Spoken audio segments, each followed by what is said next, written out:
It's an honor to have you all here. I know we've been missing each other a lot of times trying to get into it.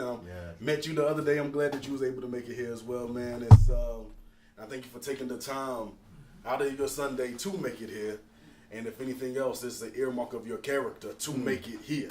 Because as Jay-Z said, you could have been anywhere else in the world, but you're here with me. Hey. And I appreciate that. You know what I'm saying? Hey, and the question is why did I call you here? It's because, truth be told, we need your help. You know, it's because there's a plethora of brothers and sisters who desire change in the world that we live in. And through that change, they might say it's through economics or through dietary law or through political action. And all these things are well and good. But each of them are missing a foundational component to these noble ambitions. And that is the power and the reclaiming of our beautiful, righteous minds.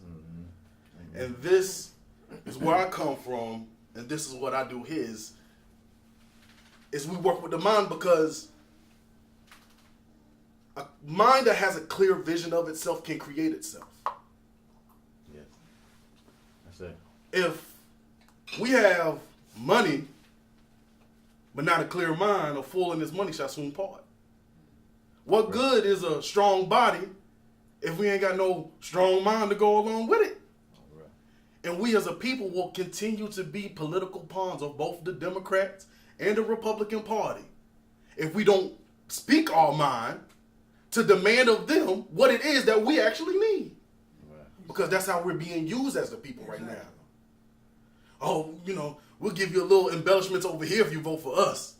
No, we'll give you a little more embellishments over here if you vote for us. But none of us are really speaking our minds because we lost our damn mind.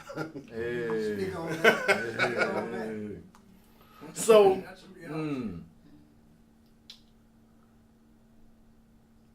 what we are doing is the process of reclaiming our mind as men. Because whether we use our mind or we don't use our mind, we are the heads of our household. There you go. If we're not using our mind, we're the head of a household with no mind. Come on.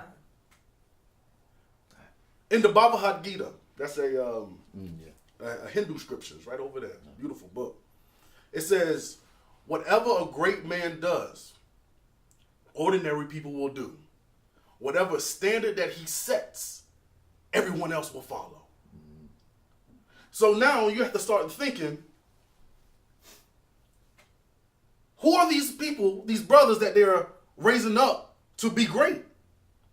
If we look around and all the things that the image of manhood is, are these men with active minds or minds that really care about us? Or do they just have heads with no minds and they're influencing all of our young babies to do exactly what they're doing? Acting outside of themselves. Grown men acting like children all day, every day on Facebook, on Instagram, on this, on that, and the third. And we are saying that this is manhood simply because they got a penis. Penis with no head, with no mind. Oh, man. Come on. Set it up. Oh, man. I'm still, man, I just... That was a little raw. I'm still in the introduction, bro. It's real. But if we have a body with a dead head, we have a dead body as well. What does the dead body represent? Our families, our communities, our cultures. All because we as men are out of our minds, literally. You know, it's funny how we say these things all the time, like, man, you out your mind. Like, yeah, we are literally out our mind. Not only are we out our mind, we're living somebody else's mind, and this is what's causing depression in ourselves, brothers. We're living out somebody else's purpose, trying to live out someone else's dream in our own bodies, and we know somewhere deep within us that this ain't right. But we feel that this is the only thing that we have, so we just do what we do. But in our soul, we're like, yo, something ain't right here. So then we try to escape from it. We use escapism through drugs. We do escapism through sex. We do escapism through abuse or whatever the case may be, because we know something is wrong, but we don't know what is wrong, and it drives us crazy. Like in the Matrix, it says like a splinter in your mind.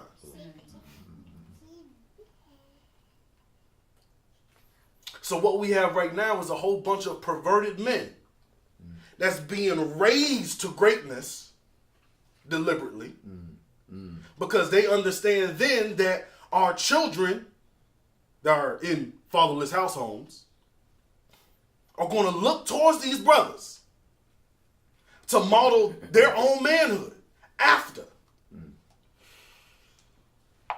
You know, I work at the library. You know, I think most of y'all know. And it's astonishing to see what all beautiful, young, intelligent, these kids is very smart. But the moment they get to the library, what they blasting in their ear. Albeit this is an older example, but it was a vivid one. Young sister came in, you could hear it through their headphones because they blasted so loud. All I hear is Rihanna, sex with me is so amazing. Young child, blasting this in their ear. No more than 10 years old. But they know how to work that computer crazy. They know how to work all these things crazy. And these things are blasting in his ears. And like, it made me like clutch my proverbial pearls. I was like, Lord, my goodness. Because our brothers do the same thing. You know, anybody, I mean, just think of anybody that's on the top 10 right now. It's like nothing is really self-affirming to these young brothers. And that's what they see. So that's what they mimic, because that's what they're constantly feeding themselves. Feeding is not necessarily what you're eating. Feeding is what you're seeing. Feeding is what you're hearing. Feeding is what what your environment is, and so on and so forth. So, to be fair, we did that too. I know I was growing up, Jay-Z was my favorite MC. Master P, make him say, the Ice Cream Man. All that good stuff too. But the difference is this. No. Before that, it's like, when you get into the music crazy and your mom be like, well, you better know your math the way that you know them rap lyrics. But there's something about music that does something to the brain. You have a more exhilarating feeling when it comes to the music than what it is when you learn algebra. There's a rush. And then there's another difference is we grew up pre-internet. Not only pre-internet, but pre-smartphone. All these things are relatively new inventions. So, when we did listen to Jay or whoever and things like that, we had to catch them on the radio. The radio wasn't the same. Because to catch that hit, you would have to listen to the radio all day to catch that hit once. Now they'll play that song 15 times in 1 hour. And now, if the internet is, like I said, is a new thing. Then we had slow internet dial up. So it took a while for you to even get your music and things like that. But now internet is faster. Now everybody has a smartphone. Now everybody has a tablet. I mean, even my nieces and nephews, young as all get out, have a screen right here in front of their face all the time. Zoned in, locked in to this screen right here. If it's not this screen right here, it's a bigger screen that's a tablet. If it's not that screen, it's a bigger screen that's a computer going on at all time. And there's no filters on any of these things. And these are the things that's being placed into our minds over and over again. And we couldn't do that through our phone because in our Nokias, all we could do was play Snake. Best game, by the way. Right? But all we could do was play Snake in our phone. So that gave us, whether we knew it or not, a break from the internet for at least a second. It gave us a break from Napster. You know, that's why I used to download, you know, Bear Share and all them, you know. But now there's no break. So it's a continuous thing that's going on over and over. These perverted men being raised up to the esteem. Now that these young boys and young girls are looking at these brothers as not only role models, but as what manhood actually is.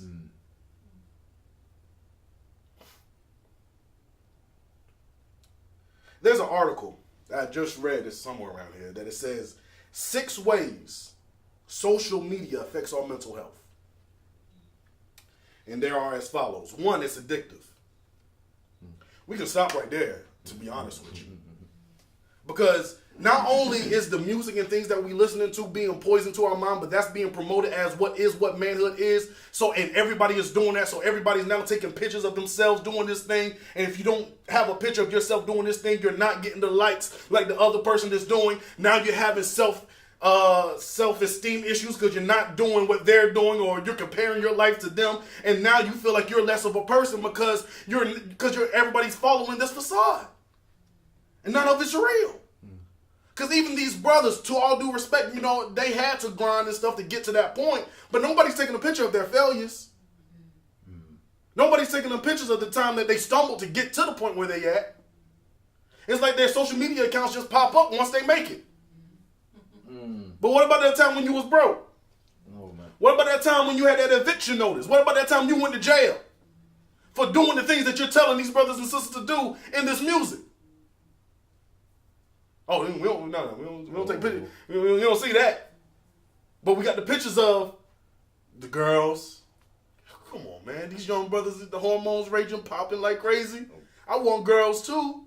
And if I get girls, I see what this brother's doing, so for me to get girls like him, I must be like him then. While brothers like ourselves, we just sit there and back like, man, this ain't right. But that's not going to cut it no more.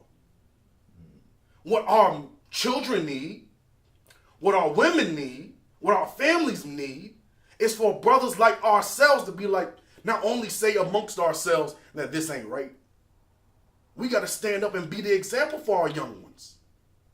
Because they look at us first. I was in this training class. There was actually, the purpose of it is how to have the talk with your children. And, we say how we say how the media has the greatest influence on our children, but it is actually the second or third. The first was always still your parents. And it's interesting because a lot of parents like to blame society and the media and so on and so forth. But the first teacher that we have is mommy and daddy. So if we're able to put that foundation in them first, a strong foundation. I don't care what your foundation is. Like I was telling Elder Mentor, my father was my intellectual foundation. My mother was my spiritual foundation. That foundation was Christianity all in, out, up, down, left, right, diagonal, and square. I don't care what none of them brothers say today about Christianity or whatever. Christianity taught me how to pray. It gave me the concept of God. It gave me the concept of salvation and so on and so forth. And then from there, I built on, and then I learned more stuff. And then I could apply that to what I know now. Yes, sir. But if I did not know how to pray, Our Father which art in heaven, hallowed be thy name. Okay.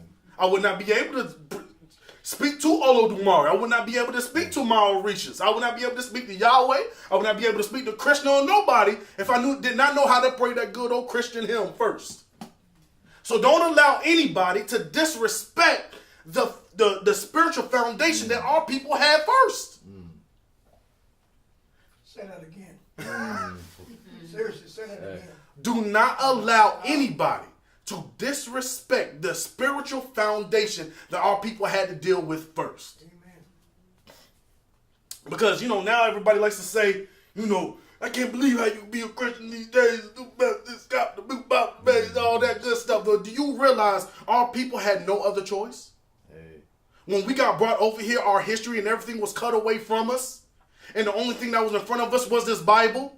And then from that Bible, the white man only gave us prescribed scriptures to read from. But then our ancestors in their intelligence learned how to read. Then they learned that, wait a minute, it's more than just slave obey your father, obey your masters as you would obey Christ.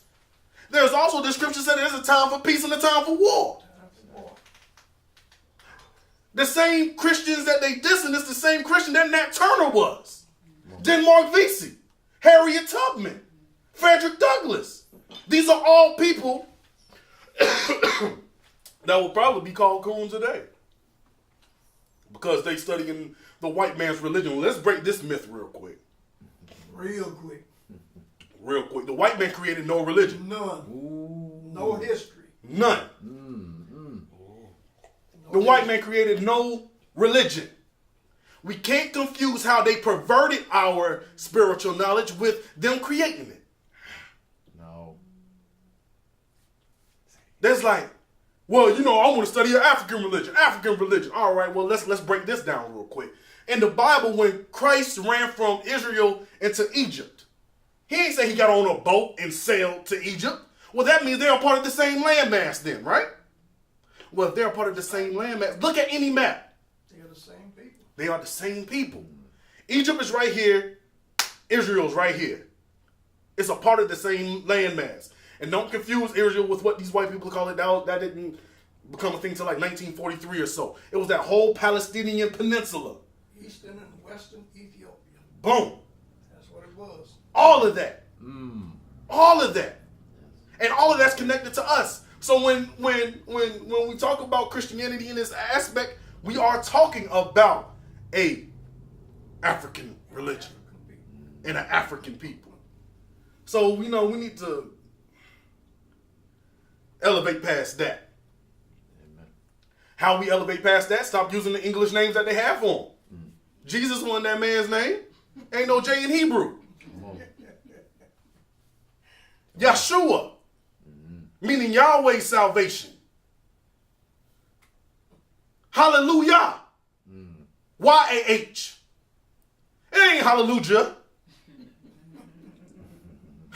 It is. It's hallelujah. Come on. Yahweh meaning I exist to create. We are made in the image and the likeness of God. So God exists to create. What does that make you? Creators. But when you're not acting in your creative capacity, you are acting outside of your nature. And then when you're acting outside of your nature, brothers, I'm telling you, that is the genesis of depression. Because you are acting outside of yourself. We know that we're supposed to be creators. When Yahweh told Adam, go out and subdue the world, conquer it. That's in our innate nature to go out and conquer. If we have the right mindset. But if you don't have the right mindset, we conquer our brothers. That's it. If we don't have the right mindset, we conquer those that we feel are weaker. We conquer our sisters. We conquer our children. But what we need to conquer is our trials and tribulations that's in front of us. Because behind those trials and tribulations that are in front of us is our manhood. I don't fear no Trump. I'm glad Trump is here because that's going to force us as men to stand up, be even stronger. This is what, I forgot who was running for president at the time, but Malcolm X said the same thing about a presidential candidate back then. He said, hell, I hope he gets elected. Because how much is it going to take? How much hell are we going to take? It was gold water. Gold water. Exactly. Thank you, Elder. That's why we have to have our elders here. You know? How much is it going to take for us to be like, well, damn, maybe we should finally stand up now? Because the devils are just going to get stronger and stronger. But here's the ticket. And here's the trick. There is not one thing that God is not. Everything is a reflection of him. Even what we call the devil. It all goes back to him. What you call the devil is really Ha-Shaitan. Satan is really the adversary. So whatever is being an adversary to you is supposed to bring the strength out of you so you can overcome it to go to that next level.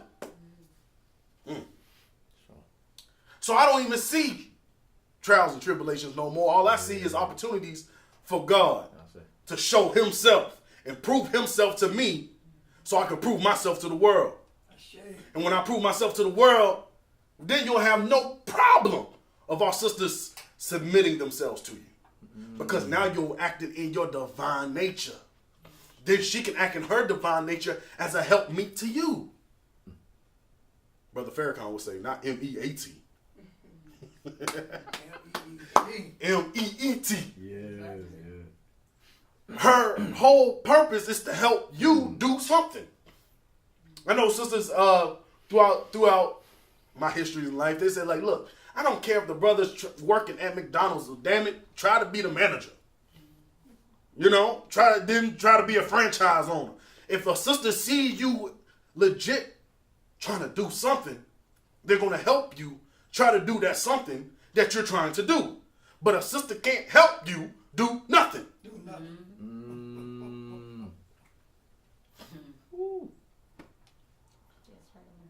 Cannot help you do nothing. And we love our women, Lord knows.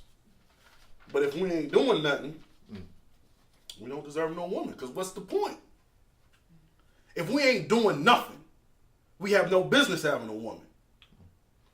If we ain't doing nothing, we have no business calling ourselves no kings. We have no business calling ourselves no whatever the hell you want to call yourself to make your ego feel good. If you become that, then you get called that. I kid you not. I never called myself king once. But people call me because they see my character. I didn't give myself the title of Isakure, the chief priest of divinity.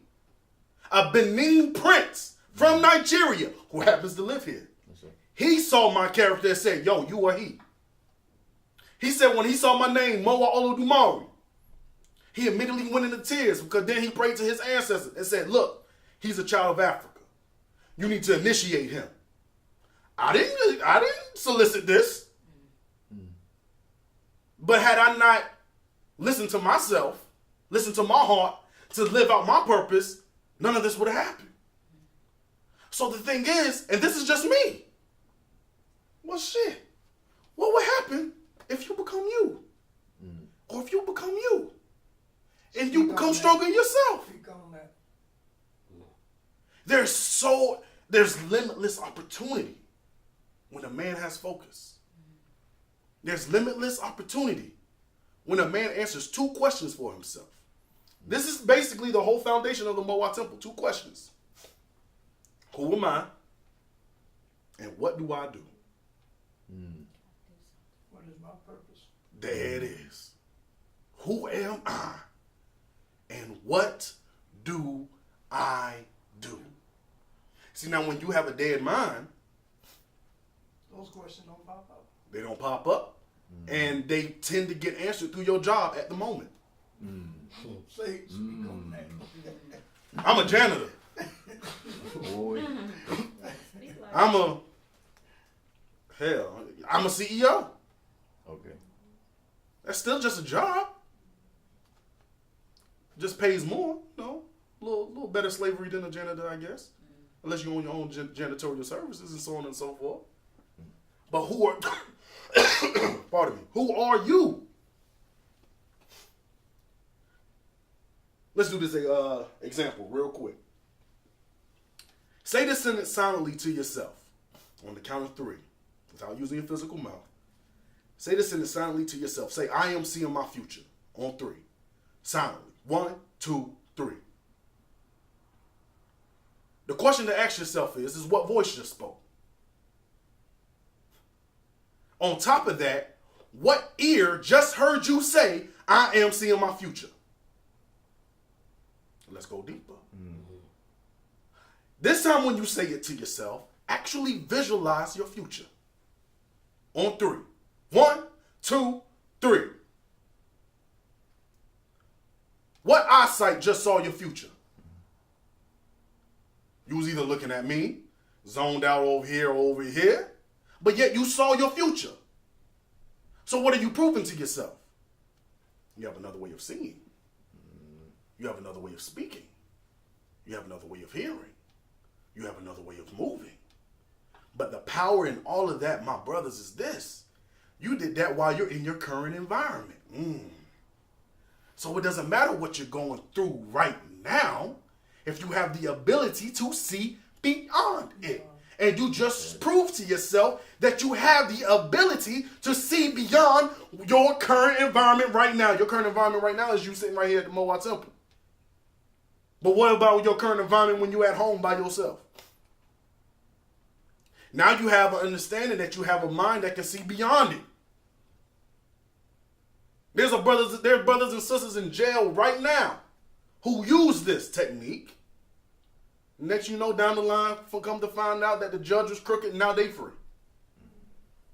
That's happening more and more every day.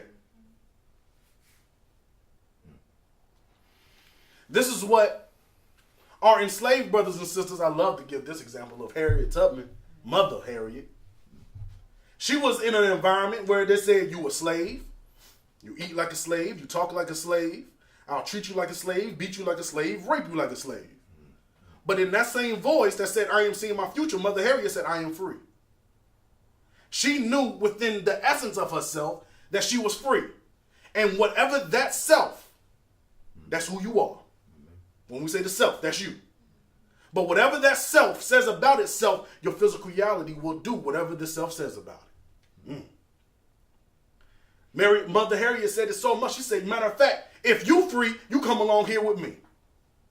She said, I could have saved thousands or more if they knew they were slaves. So the people that went up with Mother Harriet and said, you know what? I'm about to roll out. They too had that same voice within themselves that said, you know what? I'm free. I know in my essence of my whole self that I'm free. And I mean this with all due respect to my ancestors. The difference between Mother Harriet and them saying that, the difference is those who will take the Underground Railroad and those who will wait on Juneteenth. I hated Juneteenth. I lived in Texas for 10 years. I hated Juneteenth. They had the big celebration with the hats and all. I said, that's not me. That's not me. I know. That's the difference between the two. Are you a free man or are you a freed man? Big difference. Big difference. Big difference. A free man would be like, okay, I understand the laws of gun ownership, and as a free man, I just happen to agree with you, and I just will happen to do that. However, if you come across the threshold of this household, chitty chitty bang bang, brother. You done. A freed man would be like, well, let me wait and make sure I get my certified weapons permit and do all that and make sure that I have to make sure so I will be allowed to protect my family. That's a freed man. That's a freed man. Still waiting on the Boy, ship. A free man will be like, look, you come over here with that.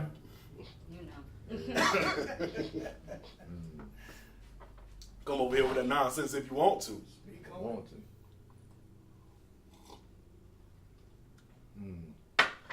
I done deviated from my notes. It's all good though, right? it. All Yes, good. yes. All good. So those 6 ways that social media affects our mental health, we went through those. Now couple that with the fact that the addictive nature of social media is happening to our babies while their brains are still developing. The brain doesn't stop developing until around the age 25 or so. So these addictive traits are being grooved into your mind. Like those grooves into your brain, that's things that you are learning. So those grooves are being developed into jealousy, are being developed into depression, being desensitized to murder. Because you can go on Facebook at any given point and see a dead body, a dead black body from this racist society. You know Facebook got at me because I said white people are the devil. They said you broke our community standards. The two Bob standards. Yeah? The two Bob standards. There it is. They said you broke our community standards against hate speech. But you can show this police officer beating on my little sister with no problem. All you gotta do is click this little thing that says uncover video. But if I call that person who did it a devil, wait now, Mr. Mowa, you're going a little bit too far there. You need to tone it down some.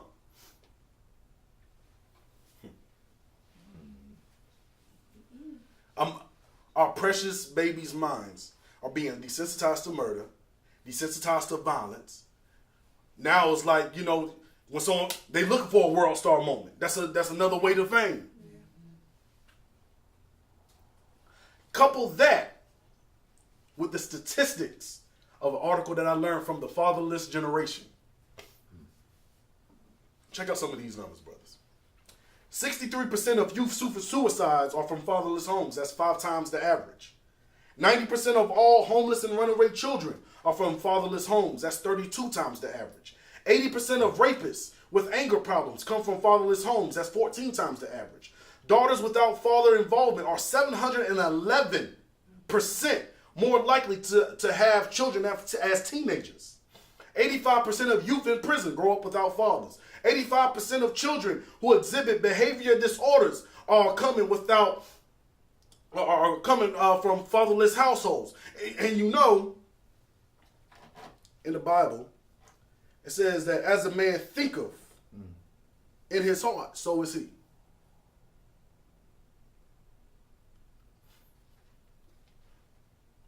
But if a father's not in the home, these are causing all these behavior problems. So what does that mean then? The father must have a very strong role into how our children are then going to think. The Hebraic root of think is sha'ar. In the concordance is number 8176, meaning to act as a gatekeeper.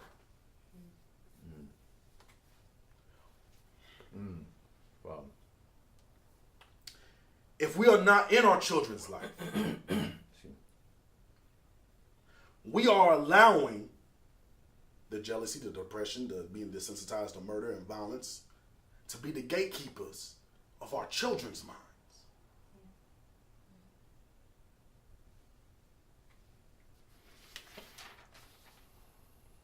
Because again, as it says in the Bhagavad Gita, whatever standard that we set, in this case, our children will follow.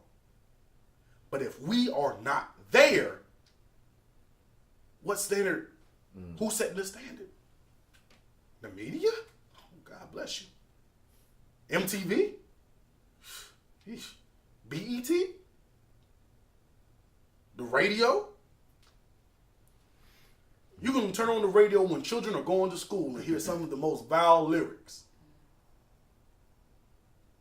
Right on the Breakfast Club. I listen to the Breakfast Club in the morning. Charlamagne the God and all them, South Carolina representative. Right. But what they talk about, nothing but gossip.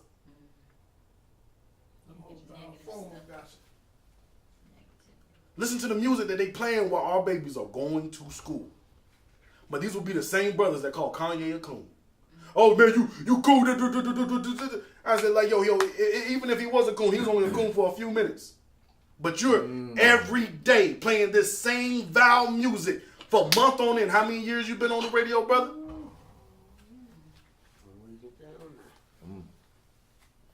I love my brother T.I. I love my brother Snoop. You talking all that craziness, but brothers, y'all spent more time destroying our people than building us up. So let's not act all holy then. Okay. At least this brother has the testicular fortitude to try to live out a life that he feels that is right. Instead of succumbing to groupthink. Now, I might not agree with everything that the brother does, but I do respect the fact that he's like, you know what? I'm going to live my life, make mistakes in a public forum, no matter what anybody says. He has the added burden of being a public figure. While we make our mistakes and things like that in private. I'm not that big of a person that everybody's watching me as I learn myself. Who knows what he might be in 10 years from now? Hell, before Malcolm X was Malcolm X, he was Malcolm Little, wasn't he? Detroit Red. Detroit Red, wasn't he? Detroit Red. Okay. So if we would have, what they like to say, thrown him away? Uh-oh. What if we would have thrown Detroit Red away? What if the Honorable Elijah Muhammad said, you know what, I'm not even going to waste my time with you. You're a thug. you date white women, you eat the swine and stuff like that. I'm gonna leave you the hell alone. Leave you, you got all that white crack in your head.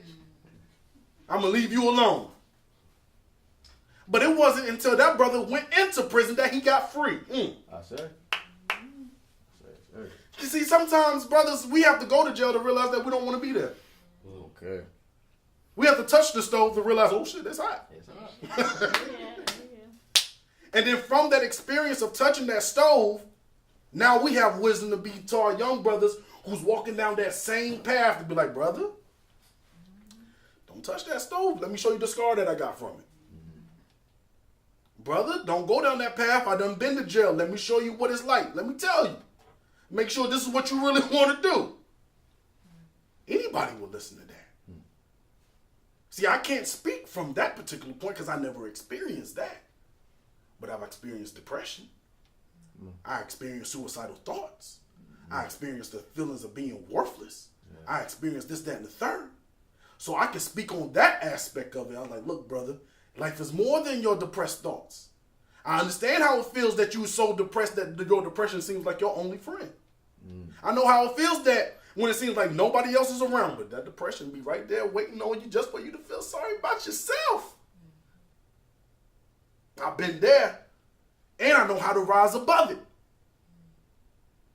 I never teach people what I know, because what I know might not be of any value to you. But I can teach you how I know it. Then when you apply the how that I used, apply it to your life, then you will become blossomed in a whole different way. I never want to create more Mowa Oludumares. I got that. All right. I got that handle. There's only one Elder Mensa. There's only one Dante. I forgot your name, brother. Brother Quinn.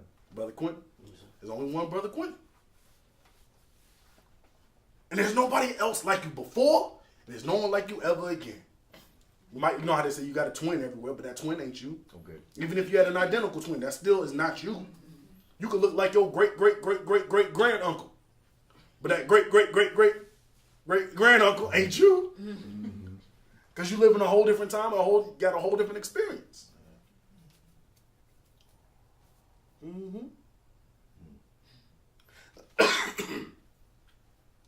So, when it comes to us, brothers,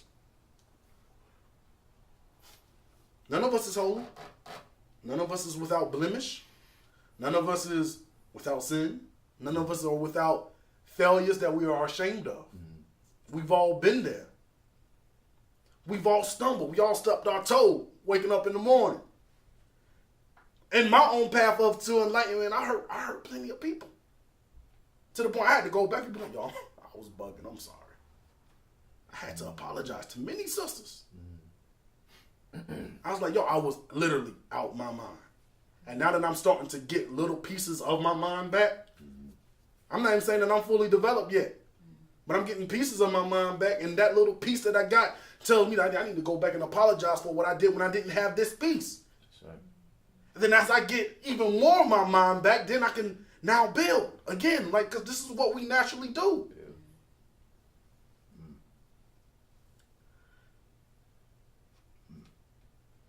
Many of us has gone through trauma. If not through family, simply through existing in this American society. Nowhere in our state-sanctioned education are we described as the victors. We'll never be seen as the strong, as the intelligent. No, nor through mainstream media will we be seen as the head of the family. We used to have shows. A Different World, the Jeffersons, even Martin. Martin used to wear the different HBCU hoodies to put into the minds like, yo, what's that he's wearing? What's Spelman? What's Howard? What's SC State? And so on and so forth. No Fresh Prince of Bel-Air no more. We don't have Fresh Prince. We were just watching Family Matters. We don't have Family Matters no more. What about beer? About beer? No Cosby Show. They did him in. You know? But look at anything that's the most viral things with men. Why is the most of the stuff that's viral with men as the most hilarious thing in the world is when we dressing up as women? Right or wrong? Why we gotta dress like a woman to goddamn be funny? That's the deal again. I swear I could be funny without a dress. I think I'm quite hilarious when I want to be.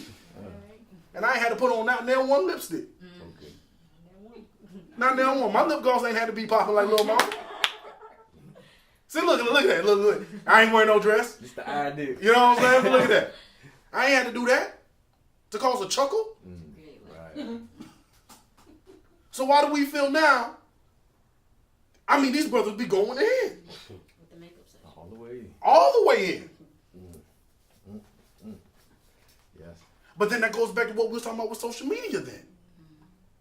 If you don't have a mind for yourself, and you see that these men that are being feminized are getting all these likes and shares and so on and so forth, well, shit, I want to be like that so I can get that same amount of popularity because I have no self-confidence in myself.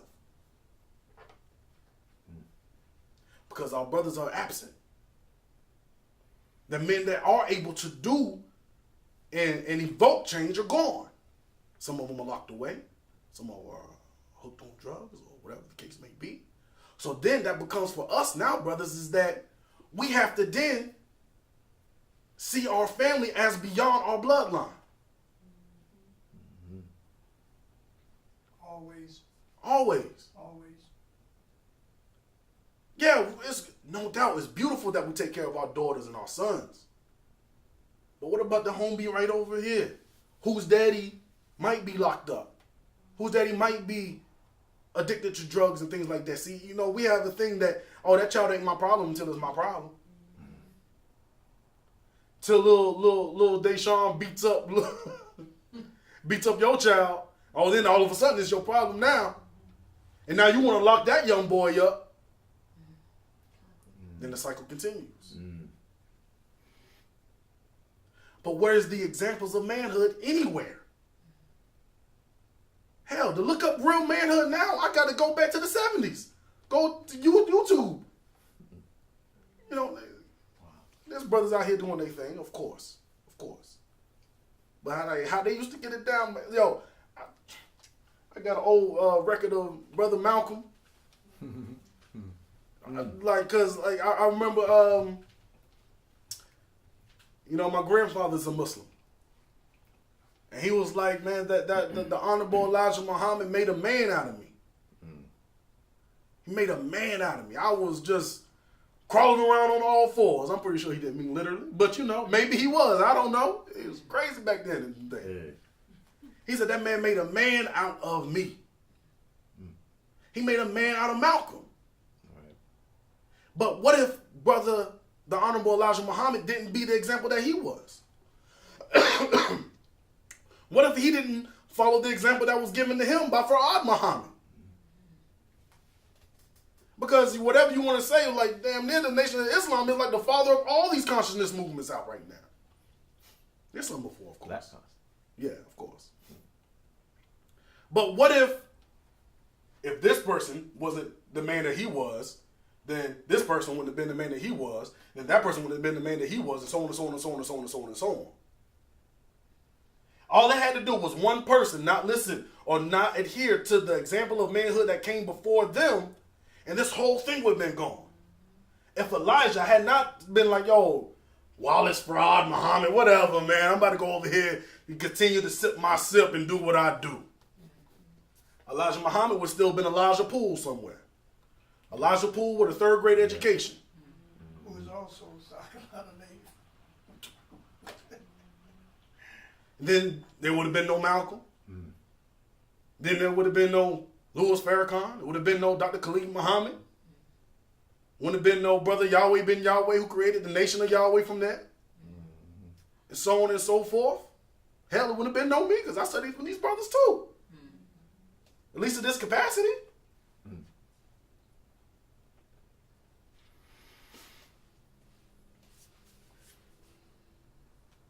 And the beauty of it is that we don't have to be perfect. We just have to be present.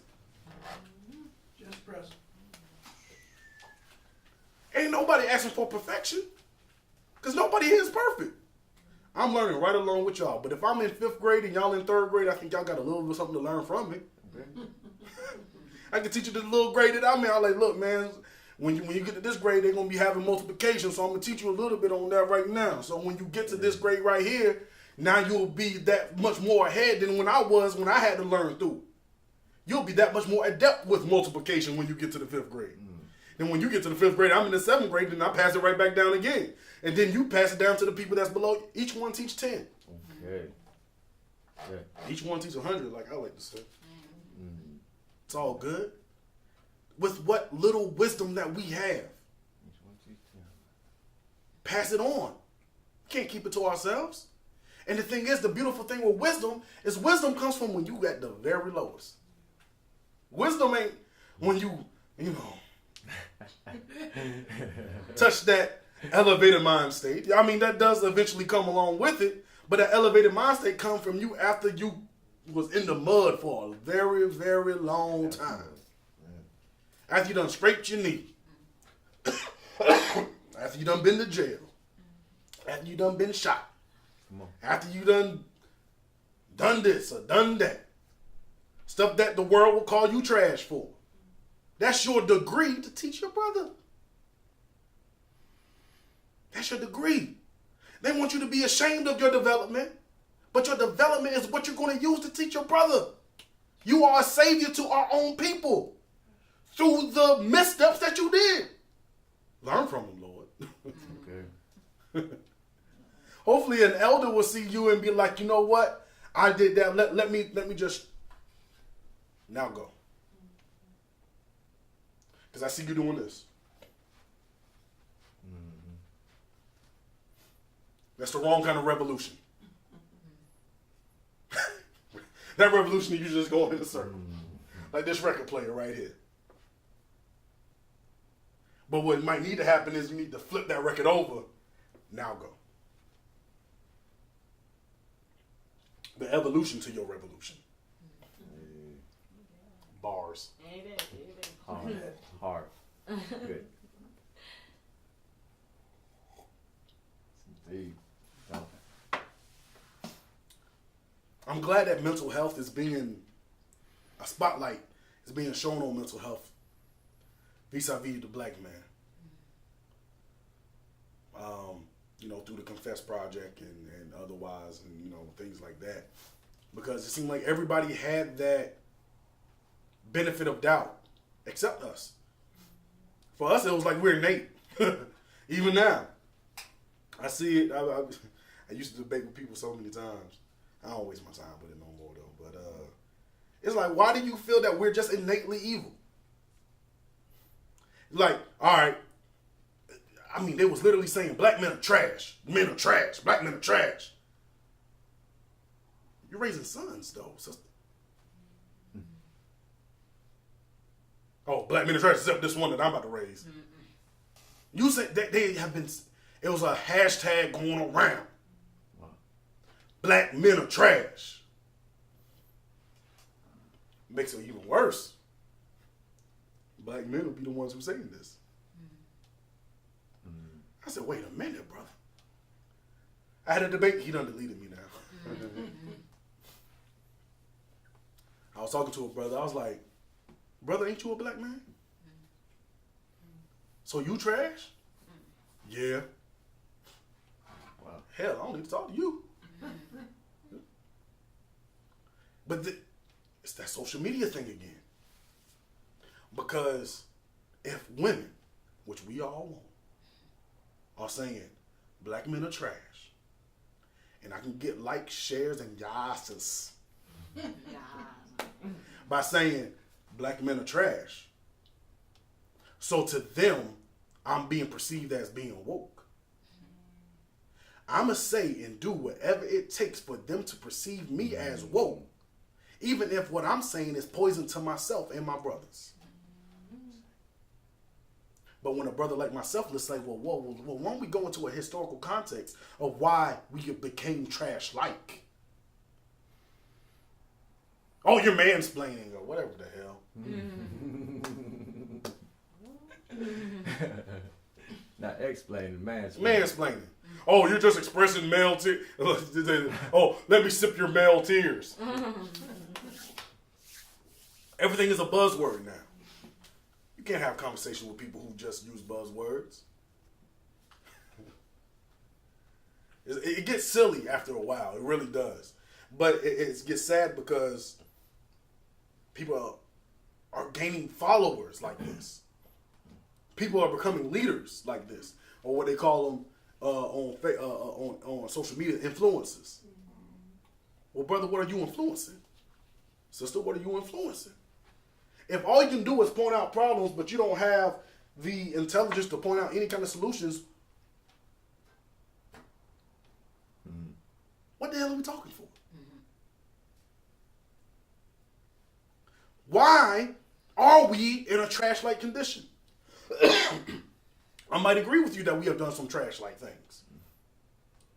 But how come no one ever said, well, who's the trash man? Speak up. Mm-hmm. Who the hell put us in the trash can in the first place? That our environment was so trashy that we became the trash that we were surrounded by. And they don't want to have that conversation. They don't want to have that conversation, and they leave me the hell alone now. Come on, brother. Cause there was a brother who said something. That's the same brother who deleted me. Sucker. Bless him. That said, man, black men are just trying to be like white men, right? Mm-hmm. And he had this little study or statistic trying to back up his claim because black men are becoming more Republican due to something that Kanye said way back when, right? So me being the studious brother that I am, I looked up, because it was from CNN or something like that. But do you realize that sample size was less than, 100 people? Oh. Oh. Pardon me, but nigga. Yeah. Nigga.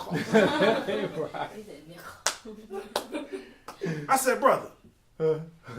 I said, this sample size that they use. And I said, brother, you went to the same college as me. So I know you know better. We both went to Francis Marion University in Florence, South Carolina.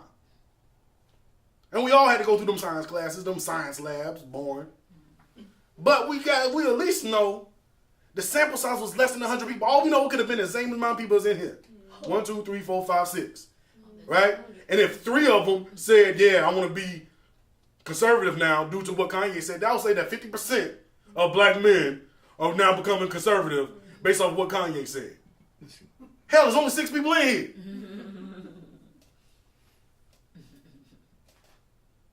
But people don't dig deeper than the surface. And then when I brought it to him, he's like, all right, yeah, damn, all right, man, the sample size is short. All right, I acknowledge that the sample size is short. I said, well, brother, if you acknowledge that the sample size is short, why would you then use this as your premise to say what it is that you're saying? Wow. Who are you working for then? What are you gaining from painting your own brothers in such a way when you admitted that the survey size that you used was small? Minuscule. Oh, I like that one better. Minuscule. Compare. Just an insult to my intelligence. Hell, at least get 1,000 people.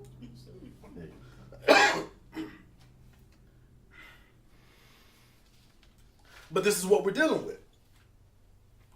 This is what we're dealing with. We're dealing with not only American society and this, that, and the other, and this, that, and we're dealing with clout chasers. Mm-hmm. They want that clout. They want that prestige.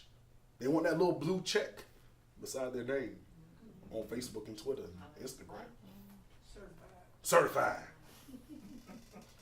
I'm certified by Twitter. Oh, no. Yeah, crazy.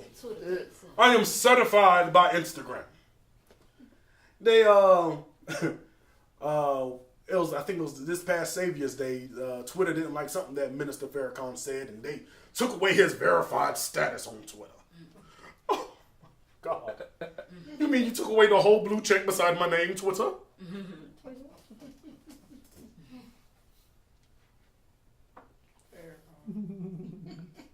That was their, don't you do it. Took away his verified status. I said, this brother is almost 90 years old. He been verified. Come on. Most of his life, there was no blue check. And he speaks on it. He speaks on it. Most of his life, there was no internet. Most of their life, there wasn't any of the technology that we use today. I'm going to take that blue check away from you, boy. Yeah. Get the hell. But you see that now these things are threats now because they know people are clout chasing. I'm going to take away your verified status, boy. Oh, Lord, don't take away my verified status, Lord. Eyes be good. Well, Lordy, don't take away my blue verified.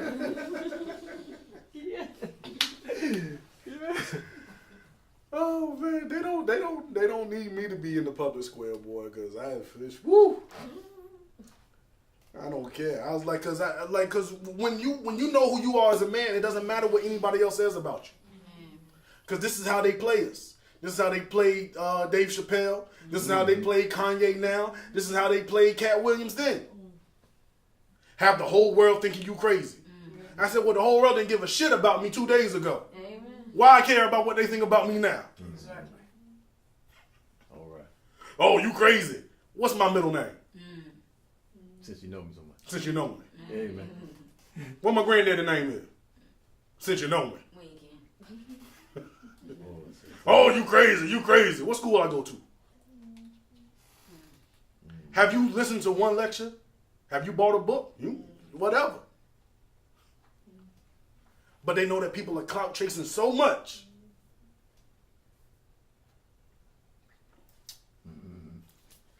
It's a different kind of war that's going on now. Okay. But at the same time, it's the same. Because the revolution and the evolution has always been mental. Have always been mental. Okay. And it seems like we always skip that to try to get all these other privileges and call them freedoms. We could vote. But you ain't got no damn mind. We're integrated. Another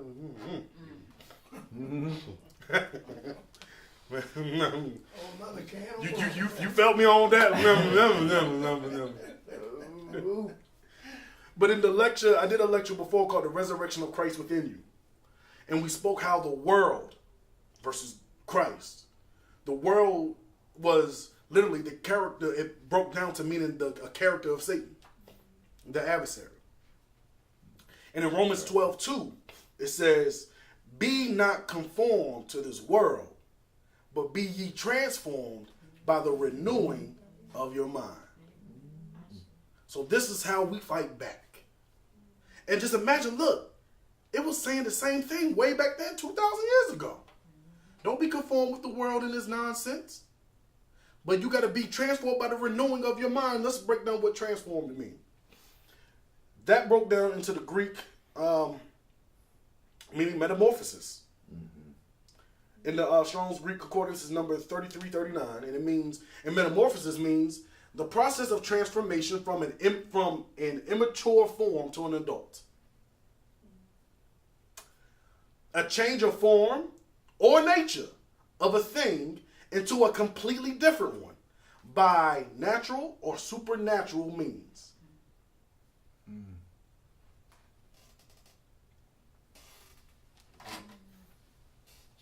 Oh, I'm sorry, I skipped one. Conformed first. Conformed is fashion oneself after or be of the same pattern. So don't fashion yourself after the world. Don't give yourself the same pattern as the world. Be ye transformed. Transform yourself into something completely different. Ain't say a little bit different. Ain't say, play church on Sunday. than back in hell on Monday. It said, be ye transformed by the renewing. Renewing, that means, that came from Greek number 342, that meant renovation. That goes to 341, that means to renovate. That went to 303, that meant repetition, intensity, and reversal. So this is how it's going to happen. Through repetition. Because we've been repeatedly told to ourselves that you ain't nothing, black man. So we have to give ourselves new affirming words to ourselves to tell ourselves something else. Brother James Brown was right. Say it loud. I'm black and I'm brown. To reverse what it is that was told to us. Like, it's right here. It meant reversal. Renewing meant a reversal of something. The renewing of your mind meant you had to transform into something completely different. So you had to renew your mind. So that means something in your mind wasn't right for it to have to be renewed. So people have been dealing with mind control and mind changing and all that stuff since 2,000 years ago. This ain't nothing new. He said you got to transform, be ye transformed by the renewing of your mind. Look at what mind means. Mind came from the Greek 3563. It meant the intellect. It meant the mind, divine or human. In thought, feeling or will, meaning, mind, understanding. So your intellect has to change. Because your understanding has to change. Because right now we're walking around with a white racist mind. With your black self. Brother W.E.B. Du Bois called that the double consciousness. That means we're looking at ourselves and our environment through the lens of white supremacy. So when I look at you, brother, I see an enemy. When I see a sister, I don't see a sister, I see a bitch, hoe, slut, whatever. Because that's what the white man called it, right or wrong. Okay. When I see my brother, I don't see a brother, I see someone that's going to jump on me because the white man thought that's going to be someone that's going to jump on them. Right or wrong. I felt that it's something that I need to kill or to subdue, because if I don't kill or subdue you, you might kill or subdue me. Right or wrong. Right. Okay. So I need to take you out. Because my mind ain't mine. I'm an avatar for the white man. Speaking his words. Singing through his eyes. That voice that said, I am seeing my future, is saying that I am a white man.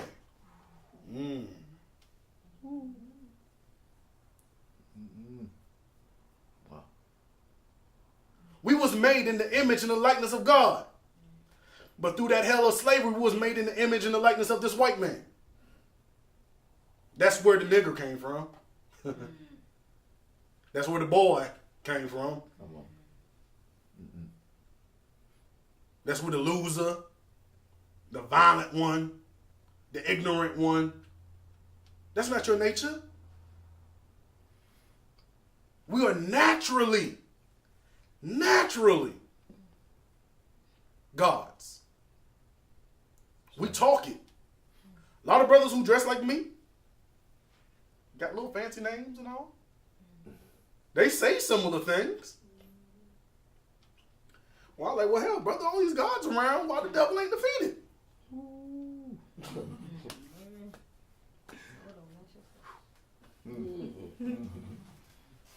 All these gods around, why the devil still ain't defeated? All these gods around, why our earths feel unprotected? Come on. All these gods around, how come our children are still wild? All these gods around, how come we ain't got our own industry? Gods create, right? Amen. Where's our industries at then? So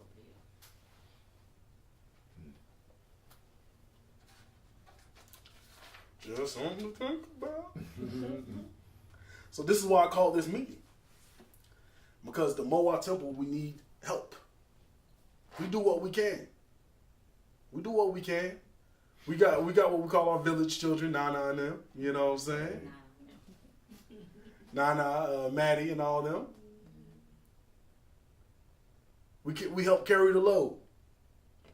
Because sometimes we just go through things. But while our brothers are developing themselves, and even if they don't ever, I as a man cannot allow anybody that's really literally within their arm's reach, and I know that I can make an impact, and I'm just going to be like, nah. I wouldn't be a man if I did that. Okay. And I wouldn't be a man if I didn't reach out to the fathers, to our brothers. Like, man, we got to do whatever we got to do to get this shit straight. Because the plan that we're doing, the movement that we're doing is not for today. The movement that we are and what we are doing is for 100 years down the line that starts today.